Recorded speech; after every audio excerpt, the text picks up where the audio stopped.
NSCN-IM gi Deputy Leader ki Lonser sakhangdabasingna nongmaina kaptuna halamle. Pawasi ngasinong tilfong ki bakang laipaki mayra pawsi dagi lokhatsavaneng. Nongmay kapalep na duna Bharat lainga ka santi gi wari sanaribang Nagaland gi lalawlub ama oiribang National Socialist Council Nagaland isak muiba group ki Deputy Leader ki Lonser way na thawpuri ba miyoy ama ngarang Nagaland gi Mon District ki Tizit Police Station na kwanba namsada layba masagi mayumda nongmay na kaptuna halamle haireng. Pawasi na hay, sakhang dabasing na nung may nakapto na halamlaba kilon sa rasigi maming, kampay opay ham konya kawe. Ngarang numidang pung mapan gaminit yang kay rom taba matamda, sakhang daba matigsa na kulay paiba, miyoy taruk na. Masagi mayumdat sang laglagang, nupi ang anggi mamangda nung may nakaplamba na. Maduda mahaki yatang batabakta nung may maruwa mapanke.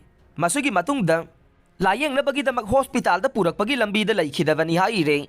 Pawasi na makatari vade, mahaka na NSCN YA yawram badagi. NSCN-IM da amug yauke, madugi matong NSCN-YA da amug halaktuna party gi thabak thauram sing tawduna lakhe. Adubu handak ikuy-kuy na party adu amug thadok lamlaga. NSCN-IM da amug yauduna lup adugi Deputy ki Lonser way na. Thabak tawduna laybane, mahakpunong may nakaplam libado NSCN-YA gi lanmi sing na oiramba yay hay na thazana ring.